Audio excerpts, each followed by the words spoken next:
তোমার হাতে তো জাদু আছে, আর কিছু কিছু মানুষ রাঁধে না, মজাই লাগে না। ডাক্তার তো মানা করছে যে তুমি যেন মাছ মুরগি না খাও, এর লেখা তো আনি না।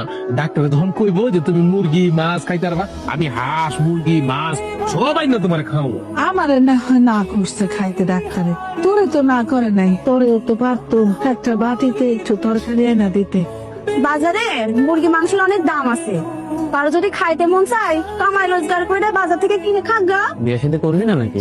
আমার মায়ের লইয়া আমি খুব ভালো আছি। আমার মায় আমার স্বর্গ, আমার মায় আমার সংসার, আমার মায় এই অবস্থা। এই বিয়ার ভেজাল আমি জান না। এদিকে কত কাজ কাম পইরা রইছে, আর বিয়া শাদী ব্যাপার। হ্যাঁ বাবা, তুমি চিন্তা করো না, আমরা যত তাড়াতাড়ি সম্ভব চলে আসতেছি। আমার জন্য কেমন লাগতেছে বাবা। তোমাকে চোরা তোমার এখন হসপিটাল নিয়ে যেতেছি। একটা শুভ কাজে যাইতাছি, আর বাড়ির মধ্যে এত চিল্লা চিল্লি ভালো লাগে না। বাইরে ভাই অনেক অসুস্থ হয়ে গেছে, চল ভাই মারে হাসপাতাল নিয়ে যেতে হইব। মারে তুই হাসপাতালে লয়ে যা, তুই আমার কাছে কইতাছিস কি লিগা? আমি হাসপাতালে লয়ে যেতে পারবো? দেখতাছিস আমি আমার বউরে লয়ে শ্বশুর বাড়ি যাইতাছি, এই জায়গাও তোরা ভেজাল লাগাইতাছিস। বাইরে তুই বিয়ে খাইতে কালকা যা, আজকে চল মারে হাসপাতাল লয়ে যাই। কালকে যাইবো? কালকে যাবো মানে কি? আপনি আপনার মারা লইয়া হসপিটাল কালকে যান, আমি আজকে আমার বাবার বাড়ি যাবো। এই চলো তো।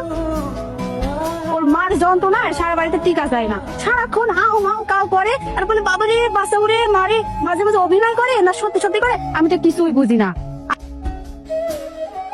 এখনই ফার্মেসি যাবেন, এই ওষুধগুলো নিয়ে আসবেন, আপনার মুখে এখনই ওষুধগুলো খাওয়াতে হবে। তুই তো আমার ছোটবেলার বন্ধু, আমার মাটা এমন অসুস্থ, তুই তো হসপিটালে গেলি না রে ভাই, একটু খোঁজ খবর লইলি না। হসপিটালে কি হয়েছে খালামার? মায়না মায়না অনেক অসুস্থ বন্ধু। বন্ধু ভাই আমার আমার এক উপকার করবি। কি উপকার বন্ধু? আমার ওরে কটা টাকা দাঁত দিবি। হাতে টাকা পয়সা নাই, সরি বন্ধু, আমি তো আর এখন উপকার করতে পারলাম না। 2 মণ গরুর মাংস লাগবে। আব্বা, আপনি তো একটা ভুল করে বলাইছেন। আপনি 2 মণ গরু কিনলে লইবেন, আপনি লইবেন 2টা গরু। 2টা গরু হইলে খাবার দাবারের কোনো ভেজাল হইব না, আর মুরগি টুরগি যেগুলো আছে এগুলো তো টুকটাক হয়ে যাইব, কিন্তু গরুটা মাস্ট, 2টা গরু হইলে হইব। আর বিয়ে তো কালকা, তুই আজকে আসছিস কেন? ও কিছু মানুষ আছে না ছ্যাবলার মতন বিনা দাওয়াতে মানুষের বাড়ি খাইতে যায়, তুই ওই জন্য আইসত না। তাই শোন, বিয়া তো কালকা, কালকা এসে খাইয়া যাস। আর শোন, নিজের পরিচয়টার জন্য কারোর কাছে দিস না, তাহলে আমাদের বাড়ির মান সম্মান আর থাকবে না। আমি তো ওখানে খাইতে রেতে রাখি নাই। তুমি তো জানোই আমার মাটা অসুস্থ, মায়ের না হসপিটালের বারান্দার মধ্যে ফালাই থেয়েছি। আমার ভাইটা কই, আমার ছোট ভাইটা, আমার কাছে তো টাকা পয়সা নাই, ওই কয়টা টাকা দিলে মার একটু চিকিৎসা করতাম।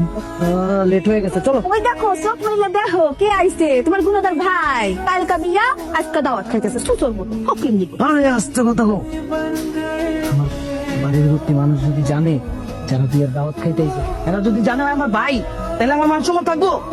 কি করবো? তুমি কিছু কও। এই এখানে আইছুস কে? আমার কাছে কোনো টাকা পয়সা নাই, আমি টাকা পয়সা দিতে পারবো না। ওই ঘুরা ফিরা দৌড়ায় দৌড়ায় আমার এখানে আইতে হইলো।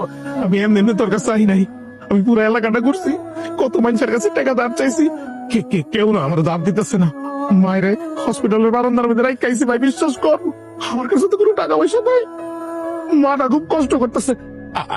আমারে কয়টা টাকা দে ভাই, আমি জামগা, আমি চুপ করে যামগা, কেউ দেখবো না আমারে, কয়টা টাকা দে না ভাই।